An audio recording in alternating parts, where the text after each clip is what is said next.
Wah, gila. One Piece live action nggak ngecewain, bre. Keren parah, seru parah.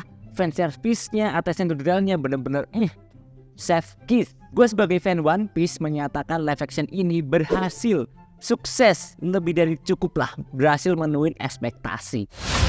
Piracy is a scourge upon this world. We will capture them, and they will be brought to justice. Akhirnya setelah kutukan live action Netflix, apapun yang dibikin itu pasti gagal. Kayak contohnya Cowboy Bebop kemarin ya. Di One Piece nggak berlaku, nyet. Gua tahu live action One Piece memang nggak sempurna, pastilah ada kurang-kurangnya. Misalnya kayak scene ini nih ya. Waduh anjir, digoreng bet nih sama para haters ya. Gua tahu pasti ada juga nih fans yang masih pesimis. Udah nonton pun masih kurang terpuaskan. Wah, apakah kayak gini nih yang Oda izinkan untuk tayang? Yada. Ya, gue paham sih, di beberapa titik gue juga ngalamin itu. Ada kurang inilah, kurang itulah. Cuma ya itu tadi, ini tuh salah satu pencapaian terbesar One Piece, bikin live action. Dan menurut gue sebagai fan One Piece, live action ini tuh berhasil banget ya, sesuai kapasitasnya sebagai live action. Ternyata di Rotten Tomatoes, One Piece live action dapat certified fresh daripada kritikus. Dan dari audiensnya juga suka-suka semua. Ya mungkin memang pada bias sih ya pas nonton. Gua juga termasuk salah satunya.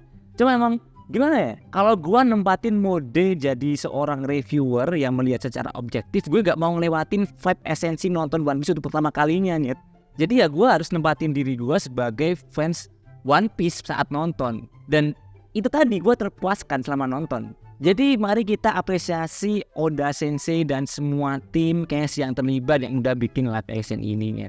Oke, ini pesan ya buat kalian ya. Kalau kalian mengharapkan live action yang 100% mirip sama manga atau animenya, ya nggak mungkin bakal bisa lah ya. Pengen gini, pengen gitu, nggak bisa lah sesuai dengan imajinasi liar kita. Jadi ya udah, santai aja, nikmatin apa yang diberikan. Adventure-nya masih tetap seru kok. CGI, efek visualnya juga udah oke, walaupun beberapa tetap nggak begitu mulus. Cuma menurut gue itu udah keren banget sih. Apalagi yang pas poster wanted-nya di tiap bulan itu dimunculin itu juga keren banget itu ya konsepnya. Ciamik abis. Gue suka banget dah. Apalagi opening title-nya itu juga beda-beda sesuai dengan simbol nakamanya. Keren banget dah. Gue suka banget konsepnya. It's ready! What is it? Or Jolly Roger. We are. The Straw Hat Crew. Mereka udah niat loh bikin live action One Piece ini. Dengar-dengar aja mereka tuh ngasih budget yang lebih tinggi dari per episodenya Game of Thrones sama Mandalorian. Mereka Game of Thrones sama Mandalorian itu mereka cuma budget 15 juta US dollar per episodenya. Sedangkan One Piece ini 18 juta US dollar. Wah, gila sih, mahal banget ya per episodenya. Dan gue akuin emang bener keniatannya itu serius banget ya. Dari segi production design, set desainnya itu menurut gue udah well managed lah ya. Entah dari desain kapal Going Merry, building-buildingnya, sampai Barati juga yang mewah banget itu juga udah keren banget sih. Terus di aspek sinematografinya juga ciamik betul ya, menarik, gue suka. Ada juga beberapa scene yang dimiripin sama panel di manga atau yang ada di animenya gitu. Itu keren banget sih fanservice-nya. Bagian koreografi glutnya juga ciamik betul gitu ya. Apalagi pas gue paling suka tuh pas bagian Mihawk yang dikenalin Mihawk itu gila sih, itu keren banget sih.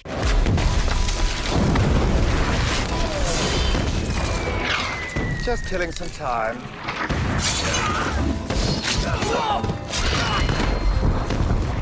Yang lain juga keren-keren lah, introducingnya Buggy juga gila. Udah nggak Buggy the Crown lagi nih ya, jadi Lord di Buggy nih. Asik. Terus untuk scoring musiknya juga oke banget. Tiap beda vibe, beda karakter itu juga punya musiknya masing-masing gitu ya. Walaupun tipis-tipis tapi tetap kedengaran lah ya. Untuk custom design sama make upnya menurut gue juga udah spot on banget ya, sesuai dengan karakter nyeleneh yang ada di One Piece itu. Nah buat yang non-fans atau orang awam mungkin agak geli ya sama karakter make up yang ada gitu. Karena memang itulah, kalau nggak aneh-aneh ya bukan One Piece namanya. Itu yang bikin One Piece gitu lah.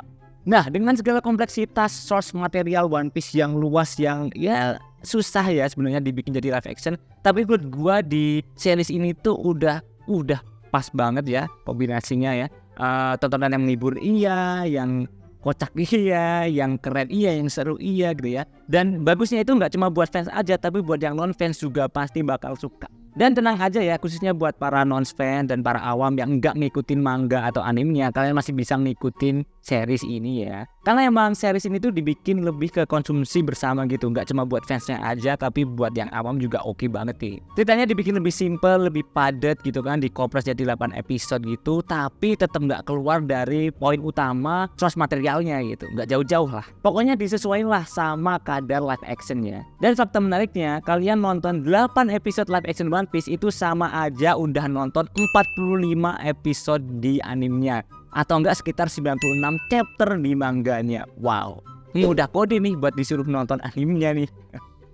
Semangat ya, 1000 episode. Kita tunggu di Wano nih, kita tunggu di Wano.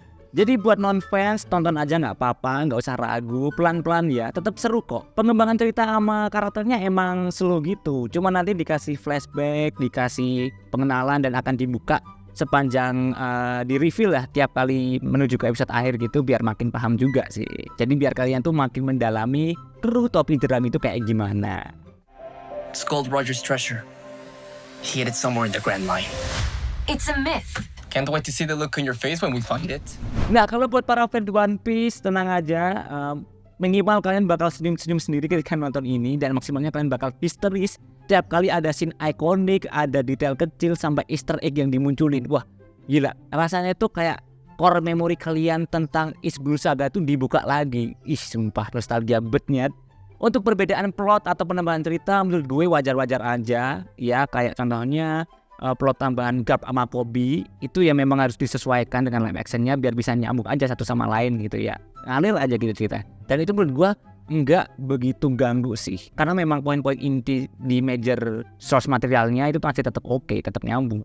Untuk plot cerita dan perubahan yang lain yang dilakuin di live action ini menurut gue nggak apa-apa, walaupun memang agak kepotong juga di bagian emosinya yang seharusnya emosional gitu kan kalau di anime atau manganya, tapi di sini kurang begitu dapat. Itu ya nggak apa-apa sih, kayak gimana lagi gitu ya, karena emang gimana gue mau jadi madetin jadi 8 episode itu dengan semua drama-dramanya itu susah nih ya. Kalau mau ada nanti pacingnya jadi lama, jadi penuh drama gitu, nanti bosen gitu, nanti rewel lagi. Aduh, jadi menurut gue ini udah pas banget sih dibikin kayak gini ya. I saved your ass. What? I saved your ass. You'll have to excuse them. They're idiots. Itu tadi yang menurut gue suka-suka. Nah ya bagian gak gue suka itu apa ya, nitpicky gue itu cuma di beberapa scene ikoniknya yang menurut gue kurang emosional dan gak seperti yang diharapkan gitu. Tapi it's okay lah. Sama apa ya, di beberapa castingnya yang menurut gue itu aduh, ini casting macam apa sih Android. Kayak contohnya Big Man tuh, ini siapa Android Big mah kayak gini gak ada gar-garnya. Aduh. Terus siapa lagi ya, si Seng ya, si Jackie Android itu kenapa jadi El Matador Android Rolani, nggak ada apa ya, keren gantengnya gitu, kurang dapet gitu vibesnya. Aduh, padahal ini Seng loh guys, Seng gitu loh. Terus ada Nojiko juga nih yang well, ya emang bener sih Nojiko itu gelap kulitnya, cuma nggak segelap ini bang. Di anime tidak begitu. Terus ini nih, Makino juga tua bet anjir, gua pikir kan di casting yang muda, yang kawaii gitu ya, kinis, ini malah jadi Vin Diesel anjing. Bangsat bang, kita jadi Vin Diesel anjing. Aduh, apa nih bang nih? Aduh, Vin Diesel kocak. Sama Morgan juga ya nih, kurang gahar ya. Ya, tapi ya apa ya? Mungkin karena screen mereka dikit, jadi emang biar hemat budget aja gitu, mereka nge-castingnya sedikit agak asal-asalan.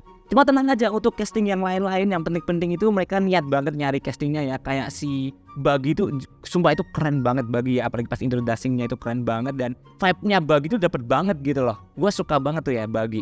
Terus si Cole Hadori itu juga auranya dapet gitu ya, garang-garangnya itu juga dapet Cole Hadori. Kece-kece klimisnya juga dapet banget Cole Hadori. Awal juga menurut gue di awal nggak begitu gahar gitu ya di trailer, tapi di sini lama-kelamaan juga oke aja sih, boleh aja nih. Along juga oke nih ya. Terus si Mihawk nih juga gue suka banget sama castingnya Mihawk, kelihatan banget auranya, chemistry-nya, gaharnya itu kelihatan, apalagi cara ngomongnya juga kelihatan banget karismanya Mihawknya.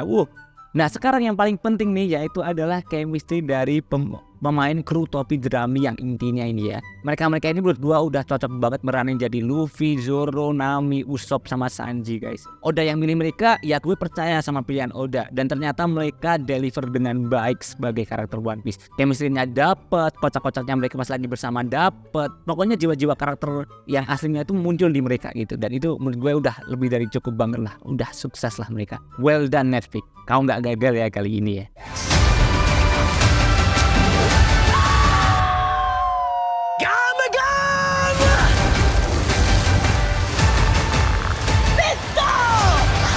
Overall One Piece live action memang nggak sempurna, nggak bisa 100% sama sesuai ekspektasi kita, tapi at least bisa nangkep esensi yang udah harapkan dan yang fans harapkan. Itu yang gua rasain sih selama nonton One Piece live action ini.